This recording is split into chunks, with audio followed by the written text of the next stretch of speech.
I'm not on. Good. Oh, I am.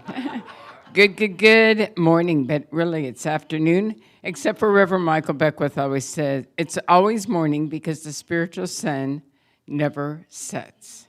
So it's always morning. So when I screw up, that's my excuse.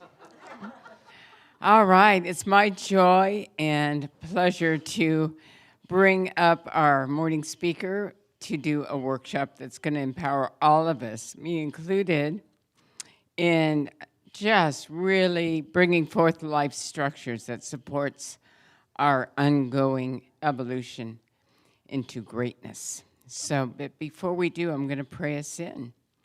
So I invite everybody just to, we don't have to do a lengthy prayer because we're already established the consciousness from this morning's service, but let's just tap back in.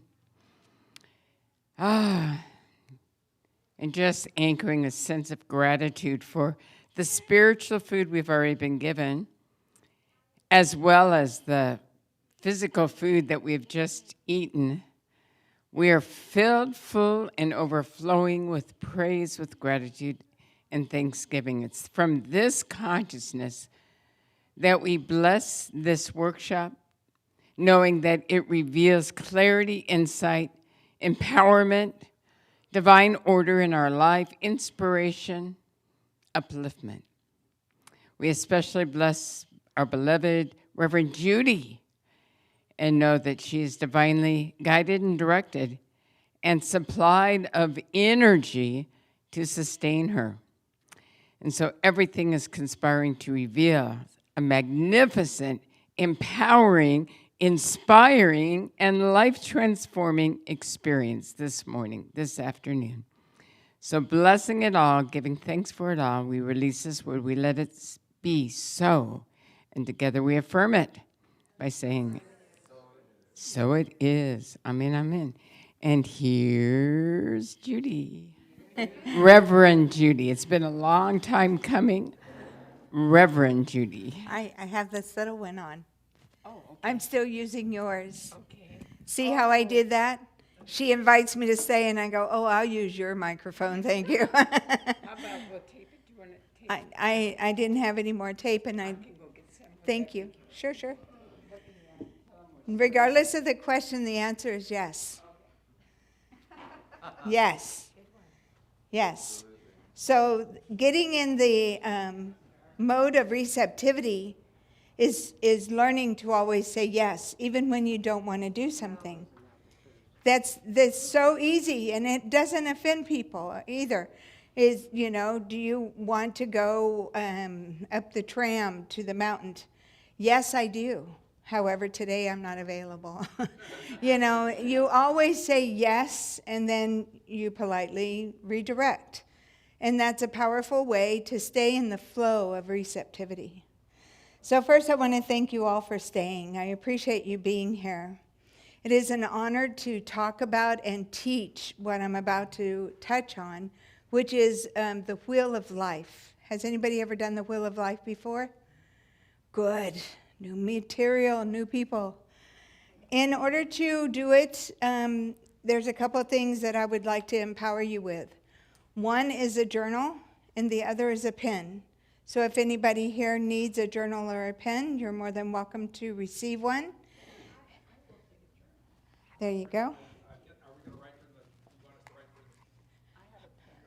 I am under the assumption that something I am going to say is going to empower you to take notes. And yes, the Wheel of Life. The Wheel of Life is something best written down. Did you get the one you want, or do you want it? No, I'm good. Okay. I think they're the last two, but here's a pen if anybody else needs one.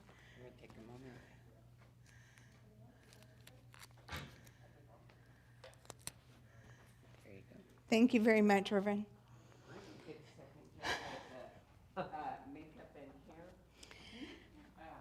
Just a quick little short. I was Reverend Eunice's assistant when she was the executive director of Agape. And we had offices across from each other. And I was blessed that no matter what I was going through, she had an open door policy, and I'd run in there, and she'd be busy, but she used that yes method.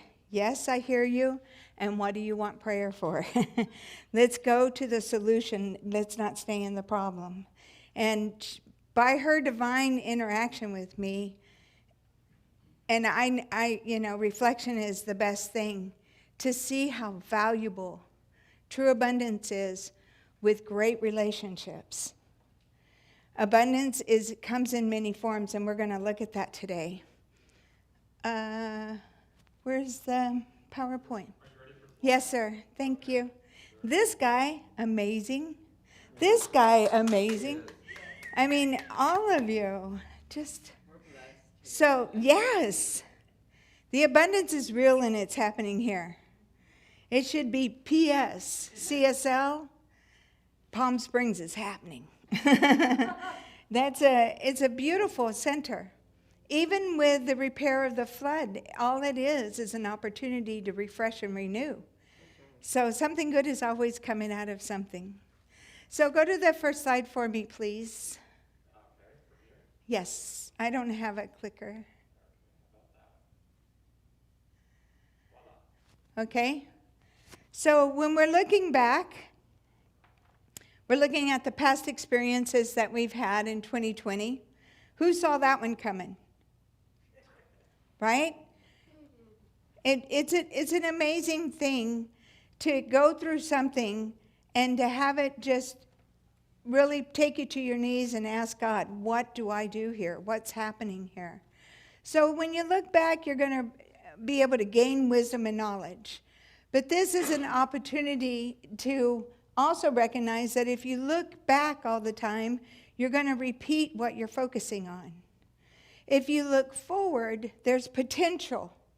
There's always potential, because when you sit, like we were talking about today, sitting in the meditation, asking the heart, which is the heart of God, the love of God, which is your essential self or individual self, is what is mine to do?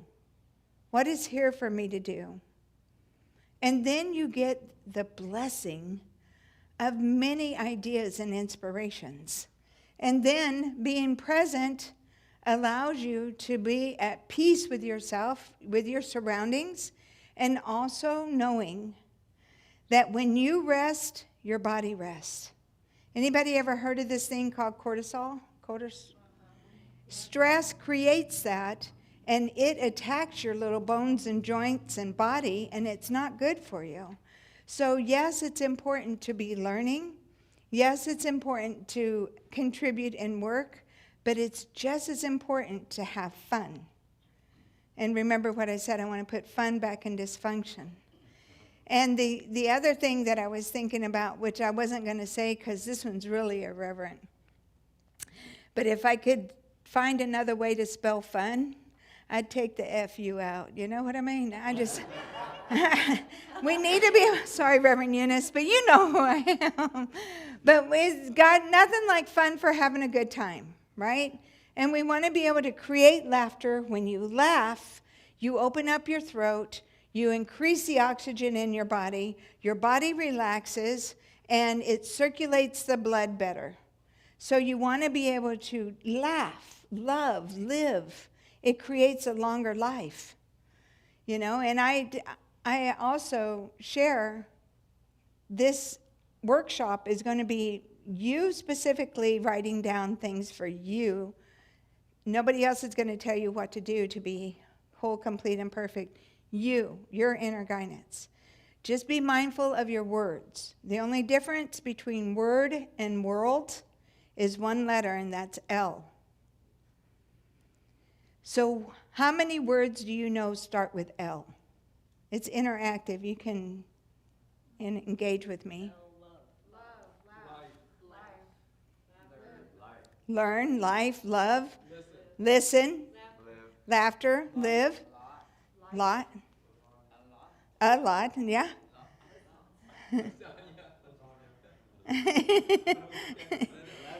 Levitate. I like that one. I hadn't heard that one before.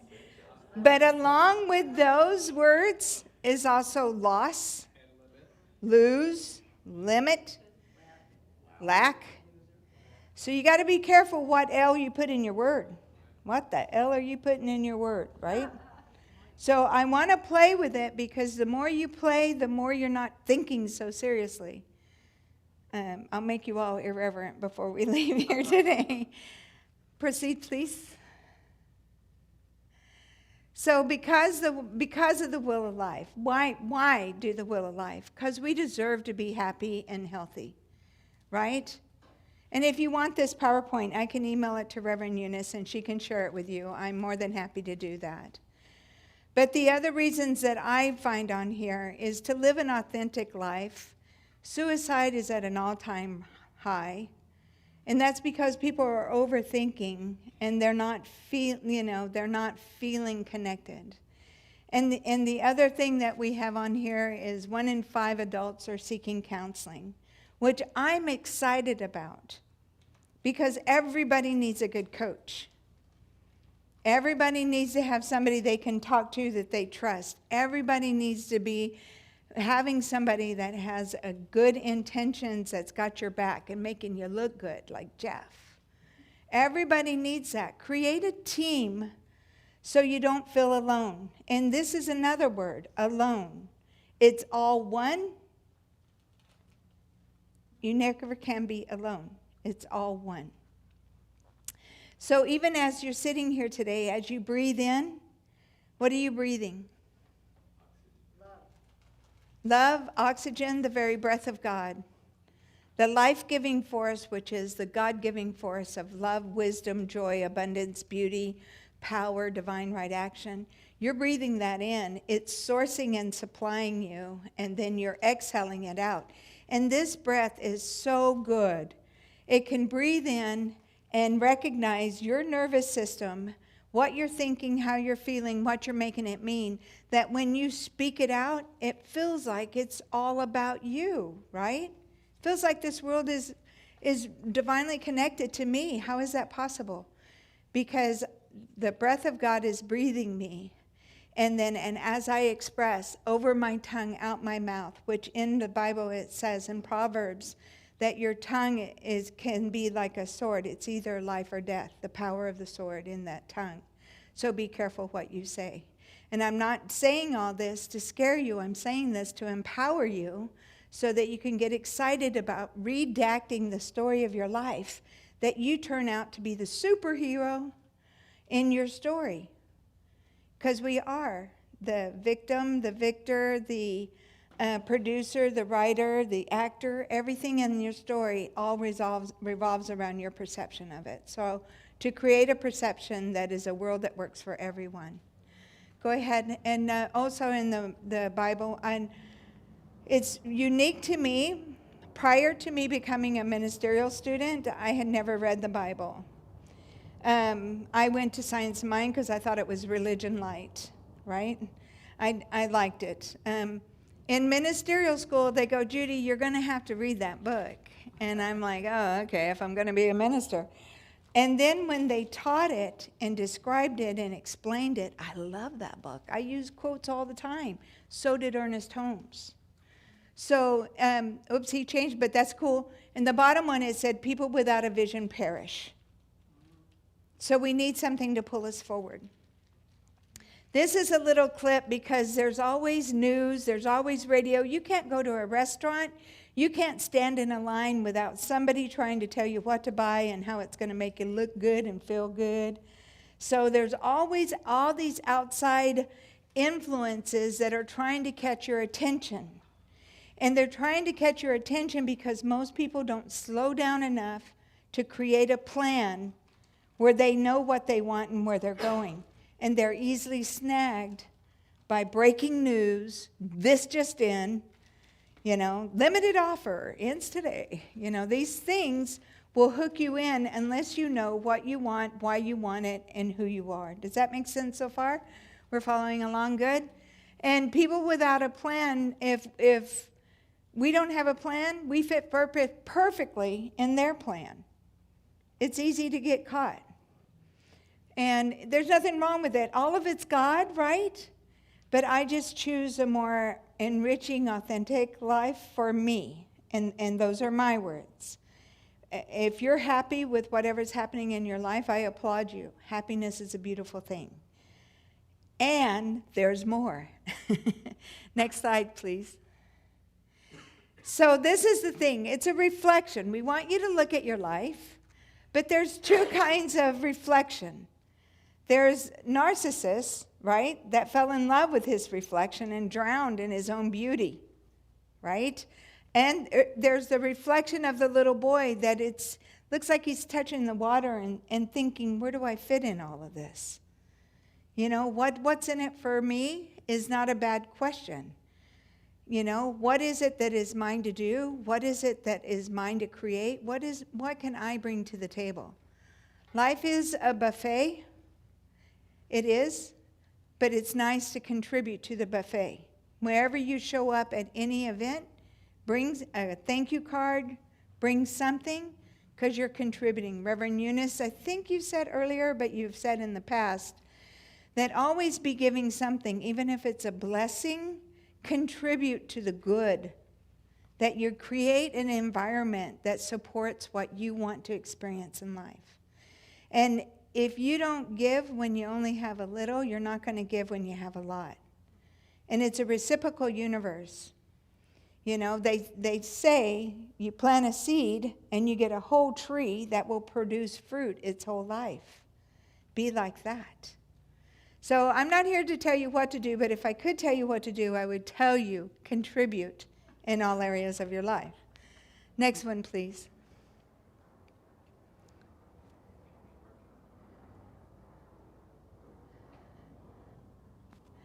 There's a mind-body problem happening in the world. This is what happened with COVID. This is what COVID did. This is what COVID trained us to do. Sit and wait until it passes. And your mind says get up, and your body says no, no. Why? Because the mind hasn't given the body a sweet enough reason to participate in its own life. Right? And that's the heart-centered, where you stop and look at your life and what is it for me to do? There's another cartoon. I took it out. I shouldn't have.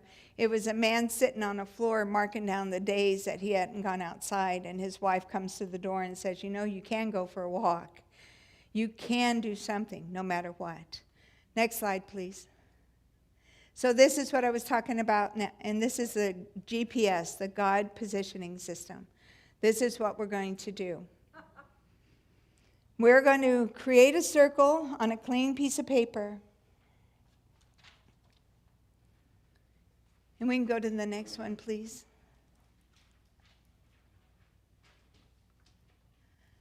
I like this one. Doesn't that look like me? Conquer what you fear, because what you don't take care of will take care of you later, right? The fears we don't face become our limits. So I like that thing that it says public speaking is, which one? Number 8? Number 1. Fear of death.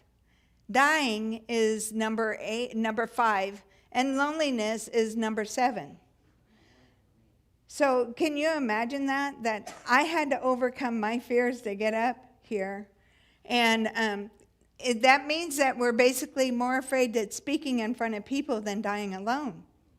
How crazy is that? You know why? You're letting people know who you are when you get up and speak. It's easier to blend in the crowd and listen. And it's easier to be a part of that. And we all need people that listen. But join into conversations where you can and let people know what's important to you. In the next slide, please. So this is what we're doing. Everybody's got a circle drawn.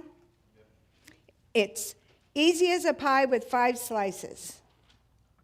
So what I would do is I would put a line down the middle and make a peace sign and then divide the bigger parts in 2. Nobody's going to look at how beautiful your circle is. Betty told me, my friend told me she has a trouble drawing a straight line. I agree with that. I understand that. But this is for you. So we're looking at the center of that circle being number 1.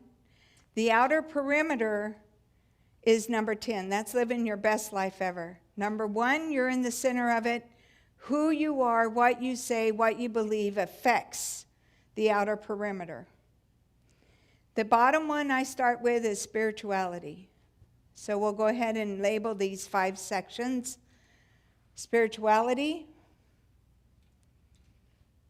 And then we have, there's 5 of them total. Emotion, relationship, physical, and finance. So those are the pieces of the pie. And do you want us to rate it on the outside of the circle? Wherever you want, it's your circle. Okay. Spirituality. Spirituality, emotions, relationship,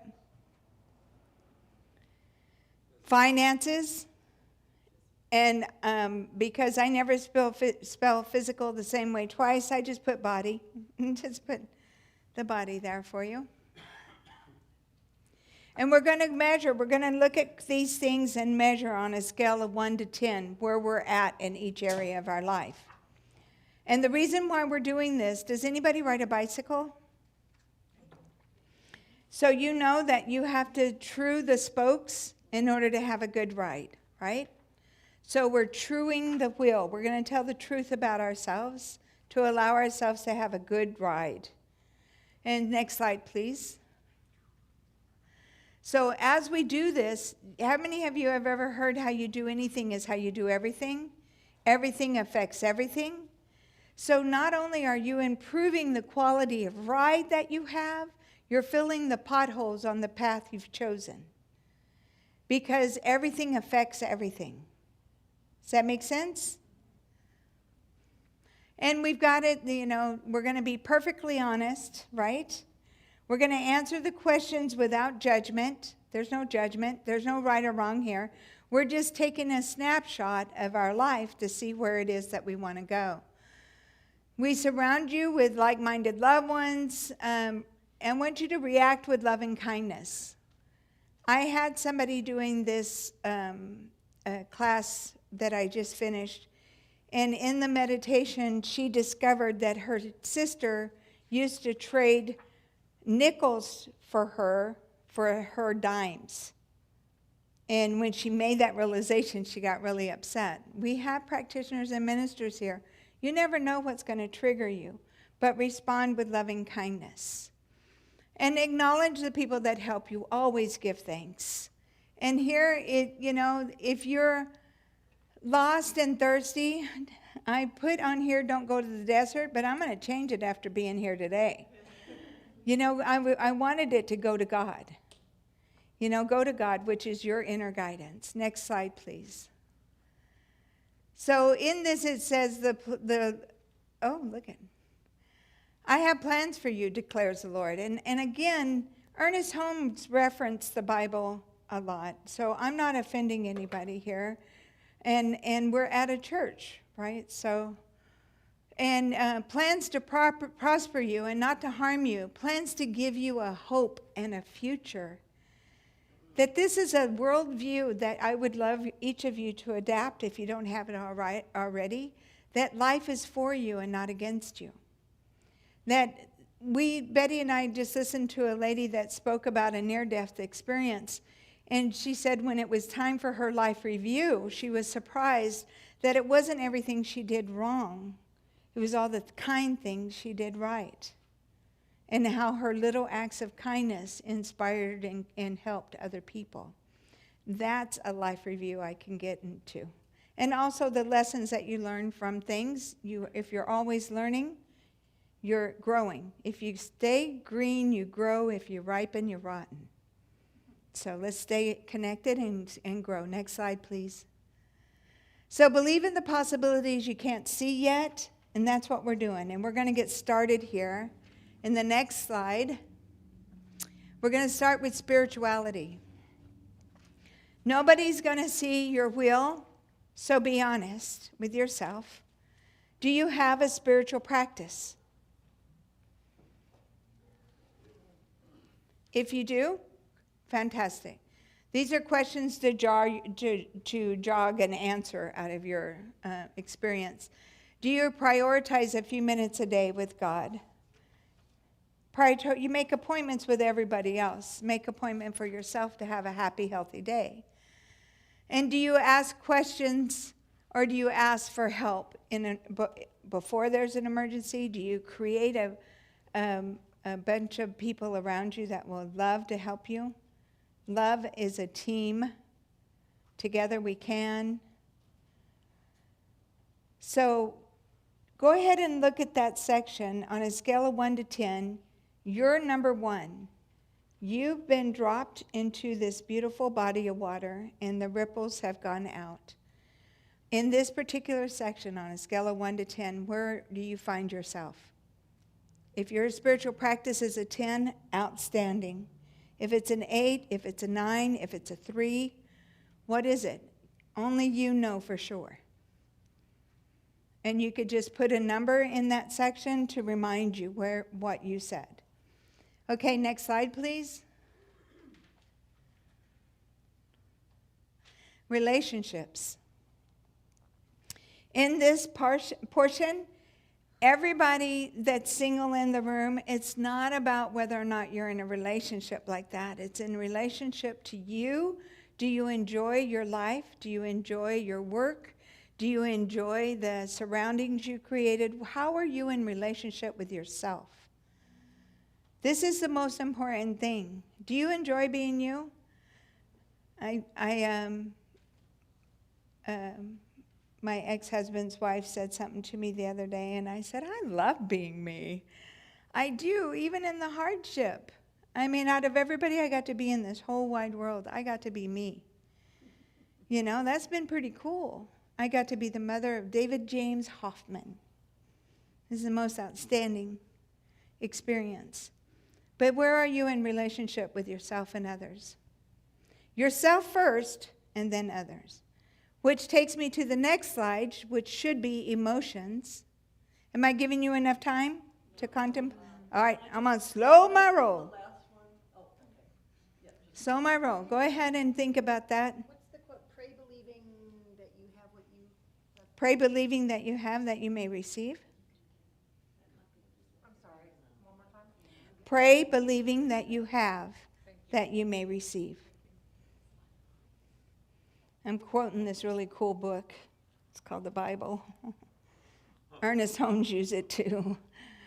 But in each one of the sections, just take a moment. I kind of go fast during these things because I don't want you to overthink it. Do anybody know who T. Harv Eckert is? Who? T. Harv Eckert. Mm-hmm. He has T-shirts that just say, don't think, don't think, don't think, don't think, don't think. Trust your response. So everybody's got an answer for spirituality and relationships? Okay, now we can go, Jeff. Thank you. So we need emotions. It's the one before this. Okay, let's go to financial. Where are you in relationship to finances?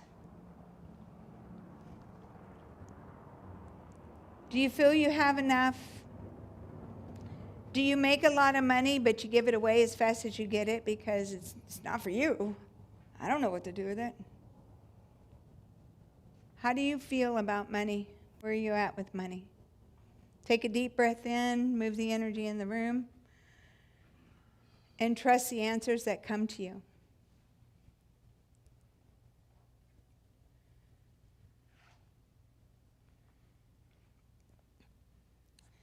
Do you have too much month at the end of your money? Do you save at least 10%?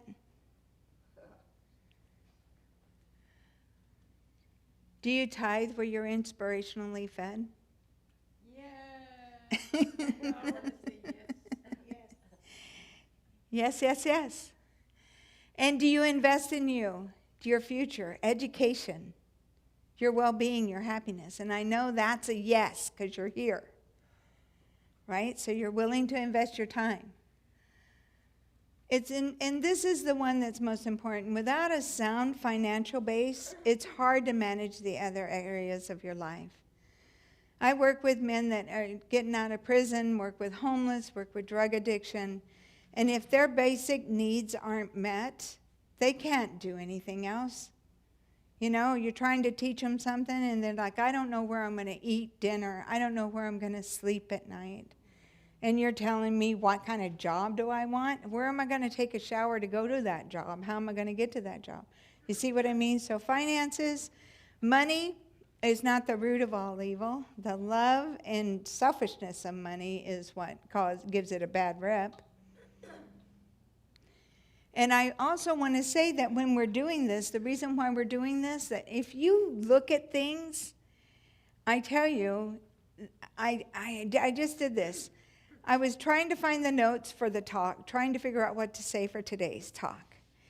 And I found a meme with a Lamborghini. And the meme said, Lamborghini never advertises on TV because their target audience isn't sitting at home watching TV. And I'm like, that's interesting, but how can I use that in the talk? And, I went on. I'm getting gas Saturday morning, and the guy pulls up, gray slate, awesome looking car. And I go, oh my God. I went over and talked to him. I said, what kind of car is that? And he goes, it's a Lamborghini. I go, are you kidding me? I forgot to say it was for me. No, I told him, I said, I just read this cartoon that Lamborghini audiences don't sit around watching TV. And he threw his head back and laughed. He goes, I don't even have cable. And I'm like, who are you? Tall, good looking, beard. Anyway, I gave him my number and then went on. The other thing is that I'm writing this talk, and I'm like, abundance is real. The struggle is optional. That's what I kept saying in my head. So Saturday morning, my friend calls me up, and she goes, I'm struggling with this. And I go, oh, tell me more, right? And she goes, someone from my past has given me a check for $50,000. Yeah, right? And she's struggling with this. You know why? She had a concern because of the challenges back in the day, way back in the day, when he could have, but he didn't financially support. And now he shows up out of the blue. She didn't ask for it and says, here's $50,000. And I want you to have it. And she's like, I don't want to accept it. And I said, she goes, because he was, a bit of a difficult person back in the day. Now, she's loving, she's amazing, she's good. But anyway, I told her, what if you accepting this check allowed him to shift the way he sees himself in the world? And you're helping in his healing. I'm giving me goosebumps, I said, and I know a girl that would love for you to spend some money on her. I was trying to play with her, but the seriousness of it is let go of the block of your financial good. Someone shows up on my door with $50,000, I'm going to do like Edwin Gaines and go, I'm going to call that person next year. See how they're doing. So anyway, she accepted the money, but do you understand? We get in our own way. What we think about, we bring about, and we have our own solutions. And instead of being a part of the block, be a part of the healing and accept and receive. So the next question, anybody's got a number for finances? Okay, next one, please. And this is physical. Let's get physical. I understand because I'm in Alzheimer's Family Center. I work with older people, and I are one. I know that if you don't use it, you lose it. And guess what? The brain loves exercise. The brain loves exercise. So if you move around, if you deep breathe, if you eat healthy, if you prioritize and honor the temple in which you live, the body responds. And you can cure yourself with loving direction and changes in lifestyle. So where are you at on a scale of 1 to 10? 10 being I'm living my best life, healthy, wealthy, and wise, right? So, and the thing is, with your body, also your emotions, your thoughts affect your emotions affect your body. So, how are you in that regard? Take a deep breath in. Yes, sir. Years ago, when I was studying the Seth material, he talked about exercise in the Jane Roberts material. And he said the body likes, rather than a treadmill, because you're just doing an exercise, the body likes to know it has a destination, so walk to the post office, or, so it's a more conscious I love it. engagement of everything, because the body like, well, where are we going? On the treadmill, it's like, where are we going? So when you walk to the post office, or you walk to church, or you walk to the grocery store, the body and the mind are sort of in sync. The body is satisfied because it knows, there's a purpose to what it's doing. So And it's just an interesting concept about. I love that concept. It fits right into this workshop. So what was just shared is that the body loves a destination. So the body, instead of just walking on a treadmill, I mean, how boring is that? Which is not bad. It's better than nothing, right? Right. But I'm like that little puppy that's just moving its paw on the side of the treadmill. I like being outside. I like to walk. I like to take in the ocean, the sun. I haven't been doing as much. I kind of got thrown off my center, but my favorite place is the beach. The water soothes my soul. And hiking, as long as it's not on an incline, is fabulous for me. But where are you and physically? And the GPS, the God positioning system, where do you like to do those exercises? Everybody got a number on a scale of 1 to 10? All right, the last one, please, is emotions. When I give a talk, I am amazed at when people come by and say, great talk, I loved when you mentioned, and I'm like, I don't think I mentioned that. We hear what we want to hear, right? And we respond based on what we think is being done to us when we hear it. So emotionally, how are you? Are you in a safe, loving environment, or are you dodging bullets all day long? Do you have people that you can go to with confidence that they're going to love and support you? Do you have a good team of friends? Scale of 1 to 10, emotionally. If you go to church and you meditate and you hear this wonderful speaker and everything's lovely, you did a workshop, then you get on the road and somebody honks at you, go, hey! Are your emotions in check? Because that response is an old response, and it can be shifted by looking at it and moving it. And the other thing is to forgive. By all means, forgive. But I feel like forgiveness is a mental thing, like I choose to forgive you. Thank whoever, whatever, for the experience. That's a heart-centered. When you thank the lesson, it doesn't keep tapping you on the shoulder to see if it's real. You've accepted it and moved on. So on a scale of 1 to 10, everybody got the numbers for each section? Okay, so what I'd like to do is, how many of you, if anybody has an all 10? Anybody? All 10s? All 10s? All 10s? Okay, so it may not be that the road you're on is full of potholes and bumps. It could be the way you've trued your wheel. So now that we've acknowledged that we've got space to grow in each section, looking at each section, if you put something down as an 8, what are 2 things that you could do that would allow you to feel like a 10? 2 things. And if you just take a deep breath and don't question the responses, trusting your inner guidance, at least write down 1 thing for each section that you could do that would allow you to live and feel like you're living a 10.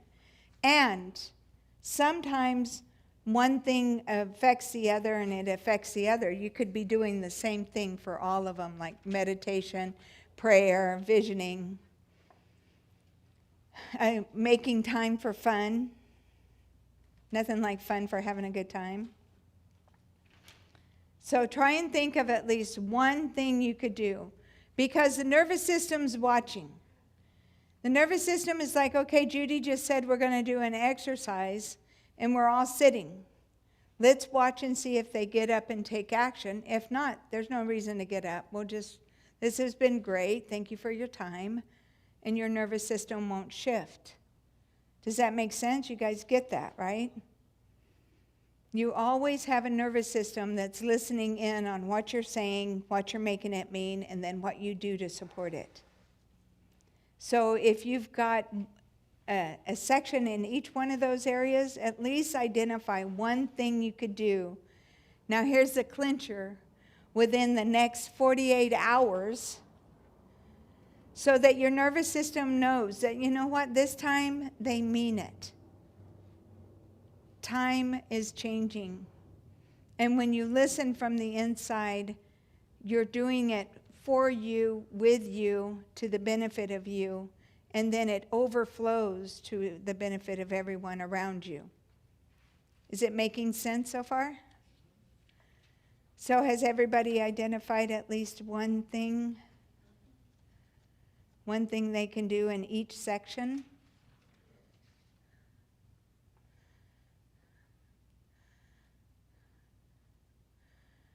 If you might write more than one, please do it. Let the momentum take over.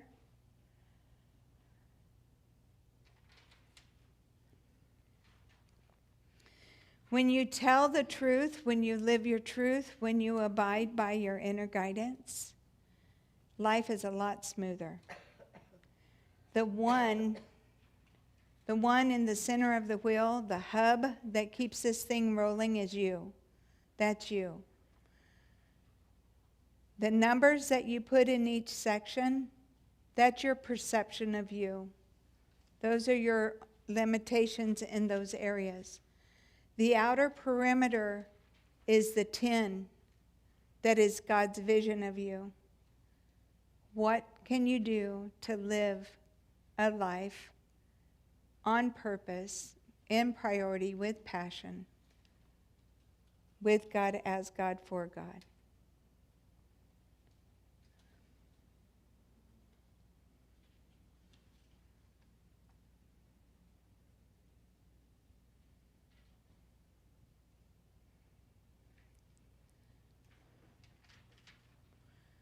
These are not something that Reverend Eunice tells you to do, or I tell you to do, or the people that I work with, their PO tells them to do. These are things that they're agreeing that is good for them, for themselves. So you have now been empowered to design a life specific for you that allows you to feel whole, complete, and perfect. Allows you to feel sourced, natured, and loved in God. Now remember I said if you stay green, you grow, you ripen, you rotten? A lot of people are afraid to live at a 10. You know, if I came out here and said, hi, you guys, I'm the best speaker that's ever been around.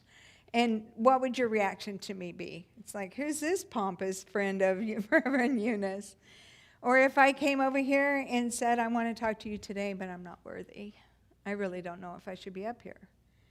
You're going to get two different perceptions, right? So somewhere between those two things is the beautiful sweet spot that allows you to be who you are, knowing your strengths and honoring your weaknesses, so that you can live your life humbly but beautifully and powerfully. And when you get to be a 10, you've all dropped, or I hope you have, because it's cute and fun, dropped a pebble in the water and see how it rings out. This is just the first ring. There's another ring, and there's another ring. So there's always an edge of growth. And eventually, The ring gets so big you can barely see that there's an edge. Now you're just all God, 24/7, 365. It's easy to teach. It's hard to do. I'm honest with you. That's why I'm so irreverent. It's like I can see the beauty of it, but I can't see anybody really doing it. That's why I say that it's a heartbeat. There's good and bad, and everybody's human. So we're all going to learn. We're all going to celebrate. We're all going to struggle. We're going to go up and down. And there's always going to be good and not so good. In that near-death experience video that we watched, she said the earth's concept of good and bad is either I win or I lose. But in heaven, is there forward motion? Are you growing? Are you moving forward? That is considered good. So you just want to be able to do that.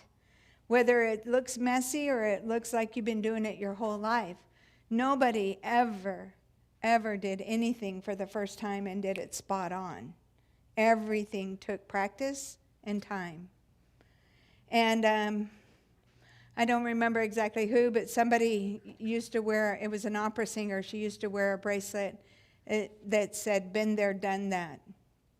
You know, and I used to work for Tony Robbins, and we would go from different venue to different venue to different venue.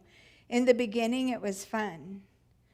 After a few dozen times of living 90 days in different hotels and different people eating out of restaurants, it's just like, this is, you know, I know what it's like to live a rock star lifestyle now, but it's not as much fun as you would think. It still had its lessons and learning, though. I am grateful that Papa Tony let me work for him for a while. Got to travel, got paid to be there, got commission, got bonus, got paid for food, got paid for hotel, got paid for the airplane. It was sweet. So that's why I say abundance isn't necessarily about you having money, but having opportunities to live abundantly. Right? So the next slide, please. There's many stages in life. Please know what stage you're in. When I was cocooning, it was difficult. The slightest touch, I felt like somebody could squeeze me and I'll never be a butterfly. But you know, you have to know that there are stages and there's different times. It's not you peak and that's it. You get to go do something else and go learn something else and constantly explore the opportunities. There's a million things happening in the world. We have choices. Even people in prison have choices. So next one, please. We trust the process. So this one is just to let you see that each one of these sections, that as you improve or add value to any of these sections, it affects everything. Everything affects everything. So if you've got 4 that are really good, they're at a 10, but you got one that's a 2, you're going to be roll, roll, thud, roll, roll, thud, roll, roll, thud. So just do what you can to make it an all 10 and balance it out. But your perception is what is numbering and either limiting you or moving you forward. So next slide, please. Oops. I can barely read that. So if you could just go over the different points and tell me what they were, starting with spirituality and then the next one. Okay, so go back to the next slide, please, Jeff. Thank you. Sure. So the circles are the same as the sections. It's spirituality, and then emotions, relationship, physical, financial. It's the same as the 5 sections of the wheel. It's not necessarily the order they're in. It's just one dominoes the other. It all helps in the balancing of the wheel. So we have spirituality, emotional, financial, relationship, and body. You're welcome. Thank you for reminding me to slow down. Now the next slide. I have a So- question about perception. Mm-hmm. Your perception of the world affects how you interact with it. So if you believe that learning something new is tough, you'll have a tough time learning. If you believe that I hate to go home for the holidays because my family's going to be weird and fight and I'm going to feel uncomfortable and nobody knows how amazing I am, then you're going to have that experience. I recommend to put all the pictures out and talk to them and tell them how excited you are to see them. There you go. Boy, I need to do that. Set the stage. Because if you look around and you're living in darkness, be the light. Be the light.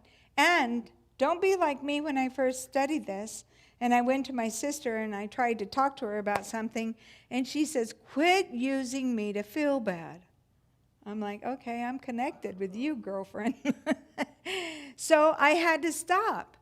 It's about me. It's how I feel in the situation. She's happy with what she's doing, right? So I love her for the way she is with her strengths.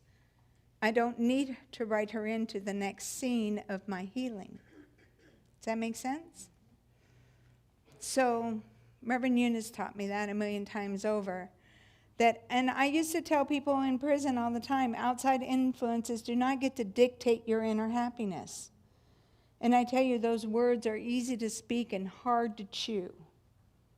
Because after my son died, I was devastated.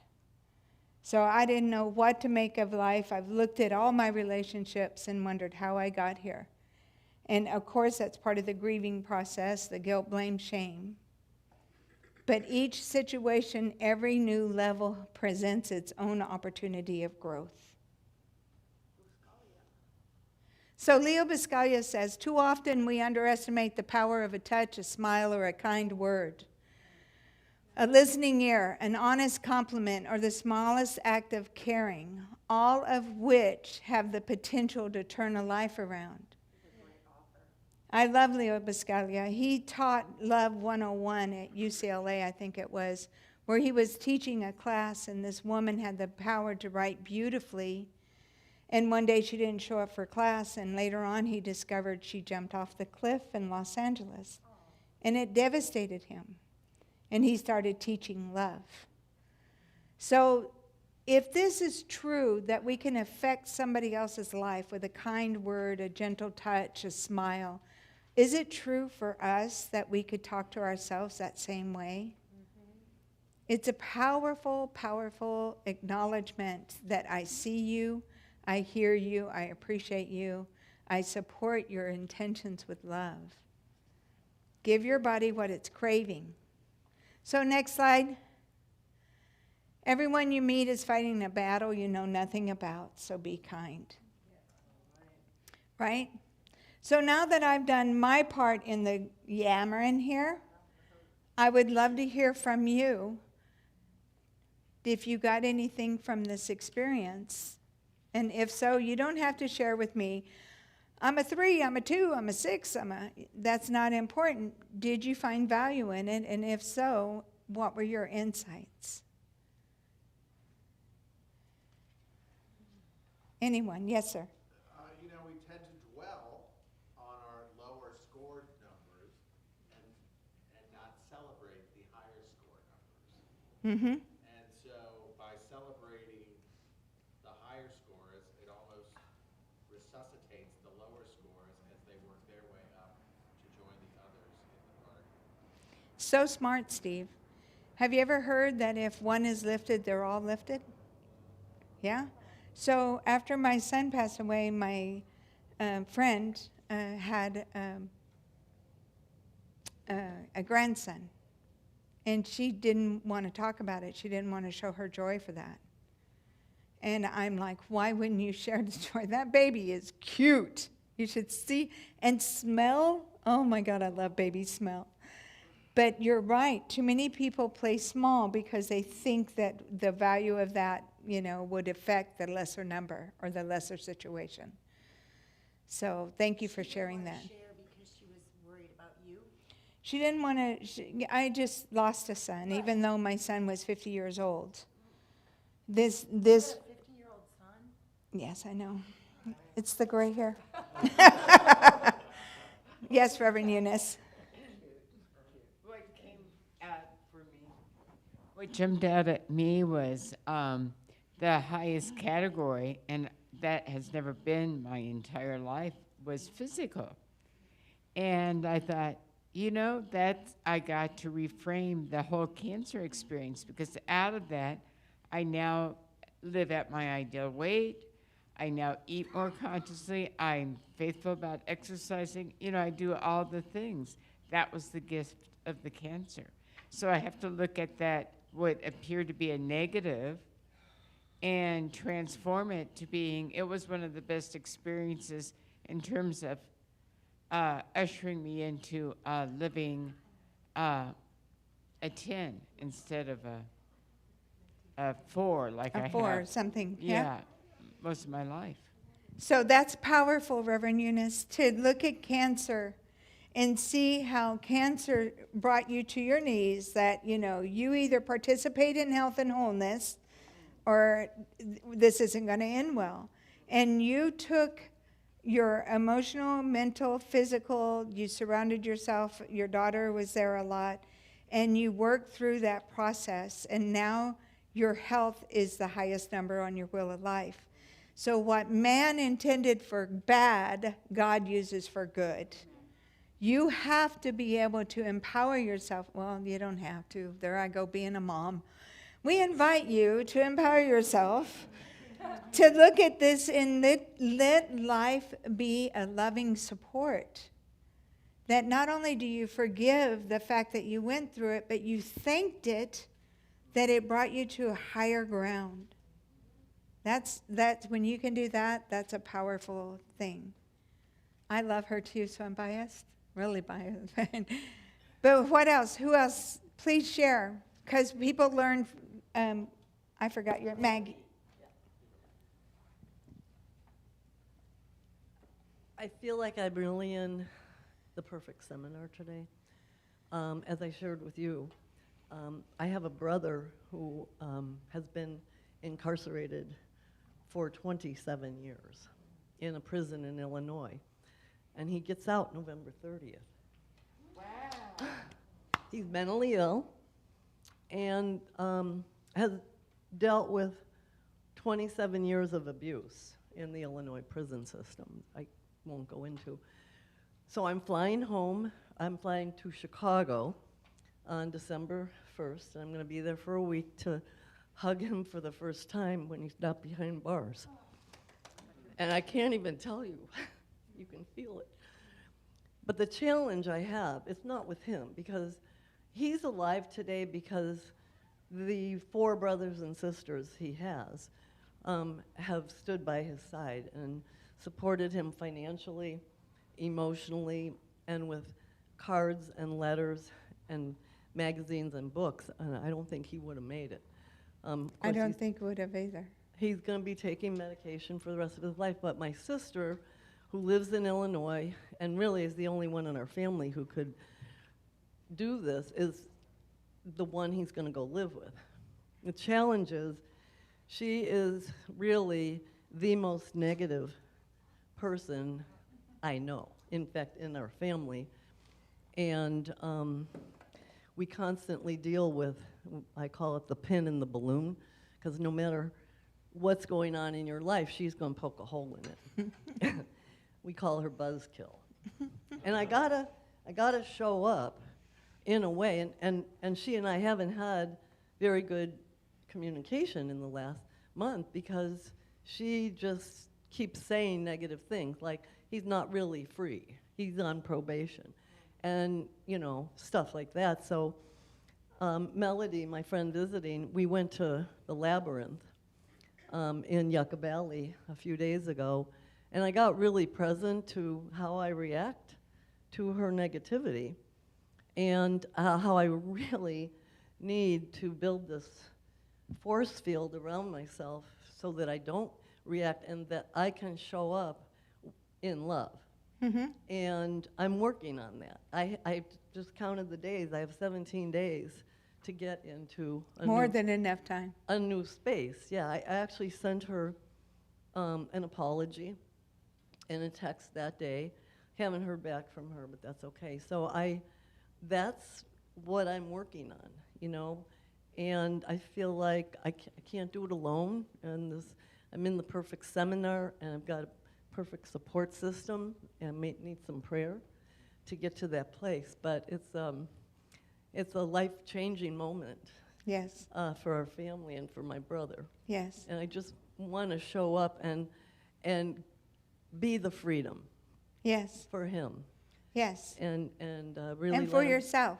and for myself, and somehow for my sister, because unless her world transforms, she's going to be his new warden. She's going to keep him in prison because she's already, I won't go into it, but she's already like, it's going to be this way, it's going to be this way, it's going to be my way. So There's so a lot something- of fear about bringing somebody in that's been in prison for 27 years. I'm sure that's And a lot there's of it. a lot of things that are going on in the family dynamic. And, you know, every family I know of, they're family. Yeah. There's yeah, always, absolutely. I don't know anybody that everybody is just happy and healthy with each and every one. And I love that you're here. I'm glad that you shared that. Mm-hmm. And the most important thing is to vision yourself going back there and seeing everybody get along. And even if they don't get along, it's okay. So that you're not triggered. And to thine own self be true. Because outside circumstances are going to happen. And who knows? Landmines are everywhere. Would you guys agree? They're everywhere.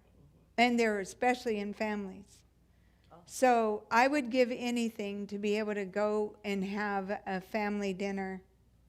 I would love, I'm reminiscing or romancing or fantasizing about everything being, what's that picture perfect scenario? Yeah. And it's just, the new normal is that, you're the healthy one in the relationship. You're coming in with love and light, and you see them all healthy. You see them all capable, because God's not only empowering you, God's empowering each and every one of you. So when you see it, you feel it for you, you can accept it in them, and then I want to hear back from you how wonderful it was. And I promise to get her 2 books of mine I will send to you for her and her brother. But my prison experience has had, and I've got a couple of minutes, if it's all right, I'll share, that men would get out of prison and they changed. Everybody wants them to change. They get out of prison, they've changed, they come home, nobody's changed. Right? And they feel it, so they either end up leaving or doing something to go back in prison where they're accepted. So everything affects everything. So the more that we can know that she's the perfect person, because that's how it's synchronistically turning around. And quite honestly, in prison, the inmates know how to clean things up. They really don't know how to create. And what I mean by that, they get in trouble, then they go to a probation officer, and the probation officer says you got so many meetings, so many restitution hours you have to do, and so many this and so many that, and they love it. It's structure for them. They love it. So it might be good for him that she's in his new location, new manager. It might be okay. We're going to trust the process and believe that it's going to work out for a greater good. Because what I know is some restitution's high. If you spend more than a year in prison, it's likely that you'll be back within 2 years. You have to work at being healthy and staying healthy, happy and healthy. So the whole thing that I invite you to do is we can clean up a mess. How many of you know how to clean up a mess? I get a project, it's due in 4 days. I'm cleaning my house completely before I get to the project. I mean, I just got to get everything else in order first. That's my crunch player mentality. But everybody knows how to clean up a mess. the visioning, this will of life, it will help you create a life that works for everyone. And it doesn't have to work out the way that we write it in our narrative. It has to work out for the benefit of all. So if you're willing to let God be the author and you be the lucky recipient, you're going to have a wonderful reunion. I guarantee you it. And I'll love and support you for the next 17 days to help you see that through, I'll put you in the prayer, and I know Reverend Eunice will put you in the prayer. But now that we have a choice, we can look in the rearview mirror and say, this is how it is. These are how these people showed up. This is, and what did it say? You look in the past, you're going to repeat the past. But you've got a windshield like this. The rearview mirror is like this. Look at the windshield. Tons of opportunity there. And call it forth. 5-step prayer, God is all there is.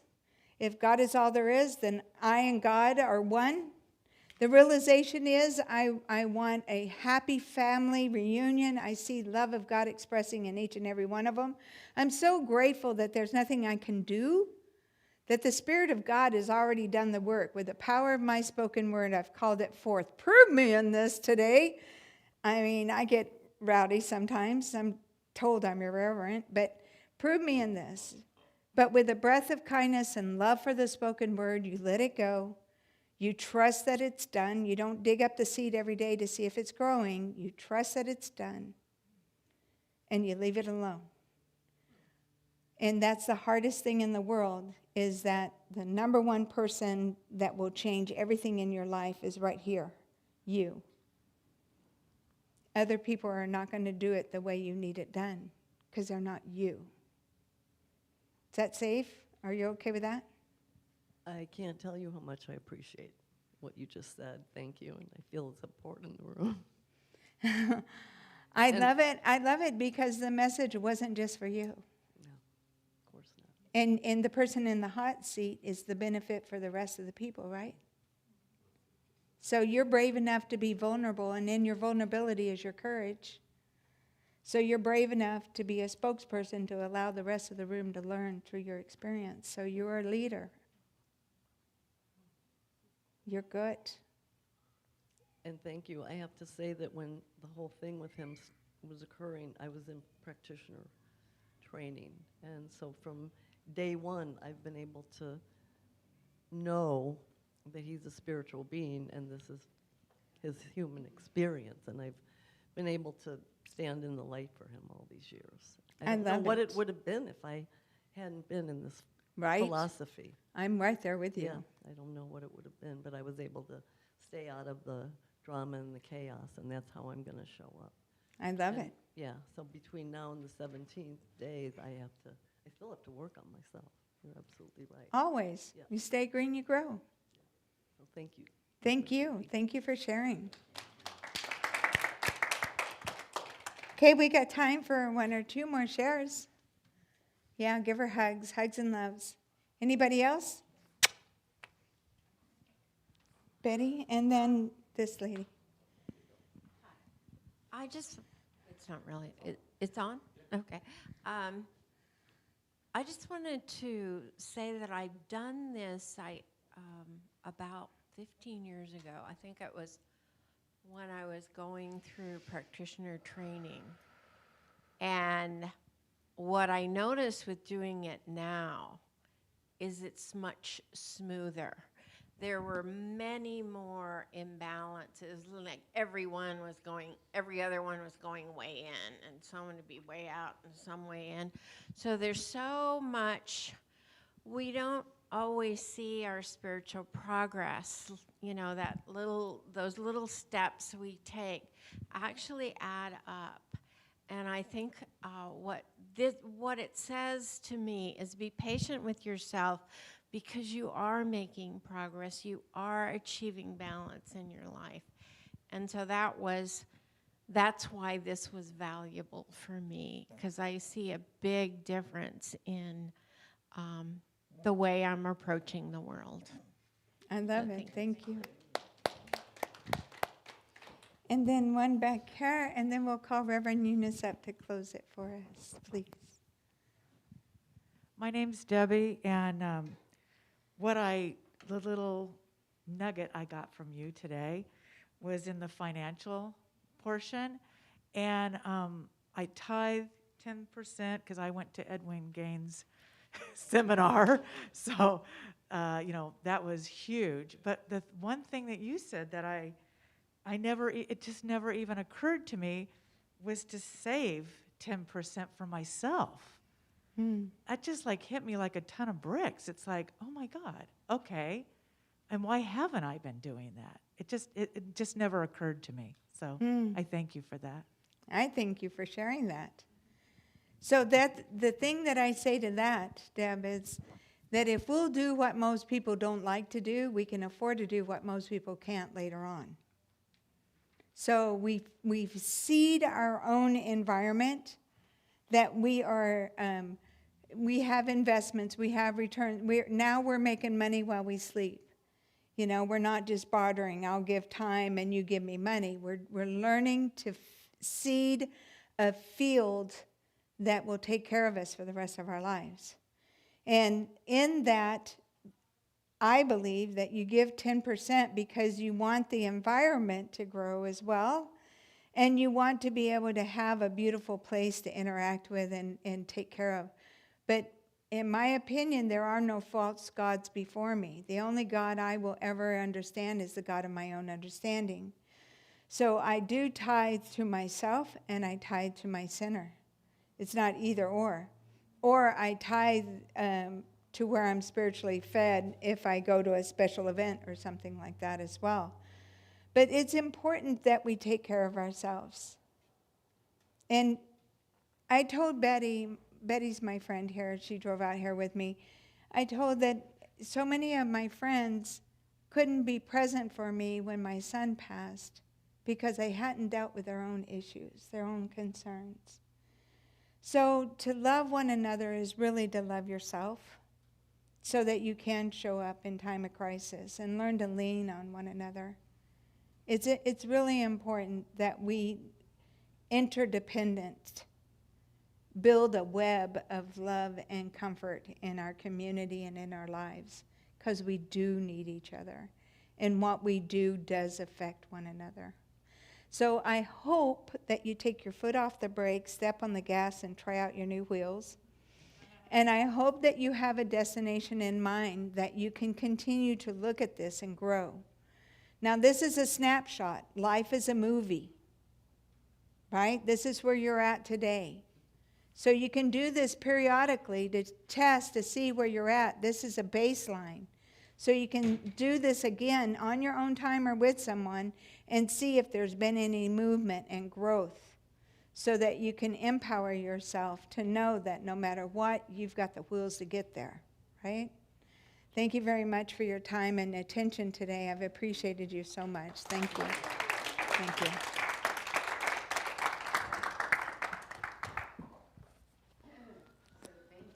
you. That was so wonderful. It was even, I feel like I've overeaten today. Sorry. I'm just like this too.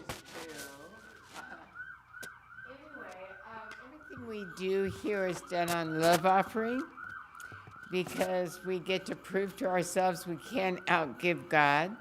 So we're going to do a love offering.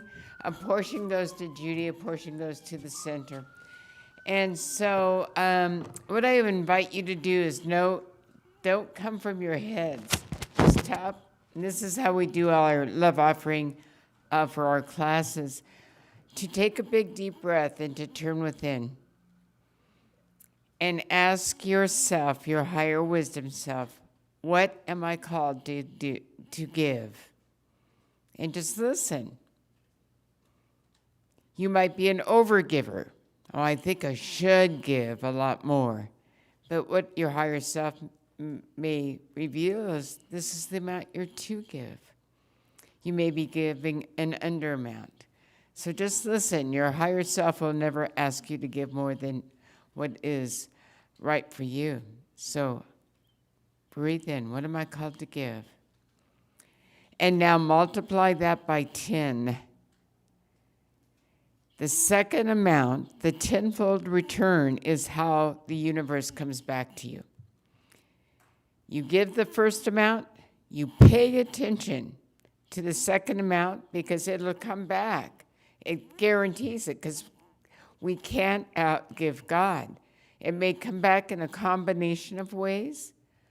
For you to really grow in understanding is to connect the dots. So your job from this moment on is to see how it comes back and make a note, even write it down so that you can start trusting that no matter what I give, it always comes back tenfold.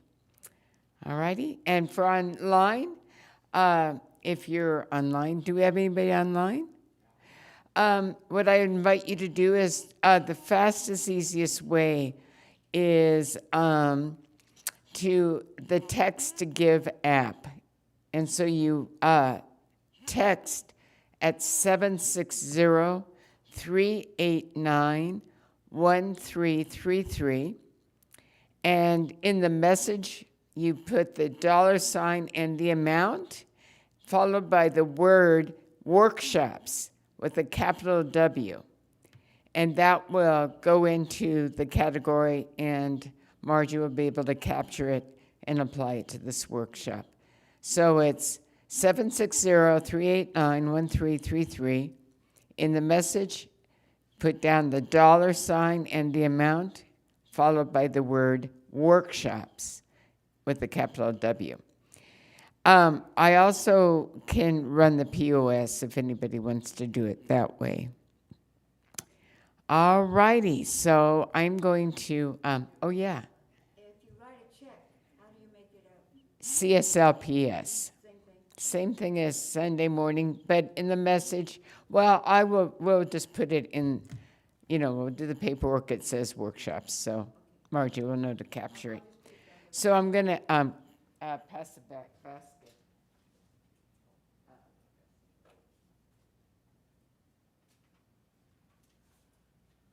And let me go over this way and then. Whoa, come back here, girl. Thank you, my dear. And then if you can just keep circulating. All righty. All right. So let us acknowledge Reverend Judy one more time.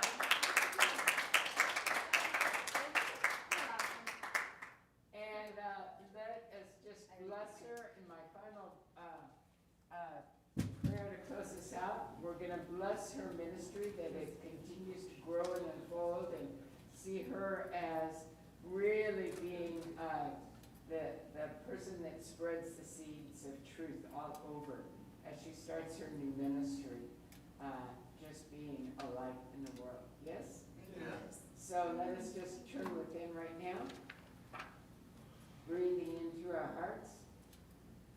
We just give thanks for all the incredible spiritual food that has been so generously shared this day. We bless each other, we lift each other up, knowing that we can go forth, and we do go forth, feeling uplifted, inspired, and literally empowered to transform our lives.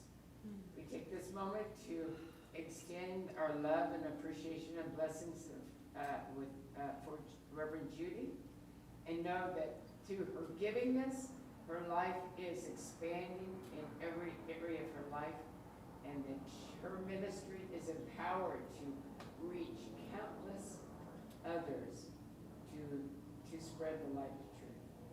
So for all of these blessings and more, we are so grateful and thankful, and together we affirm it by saying, and so it is.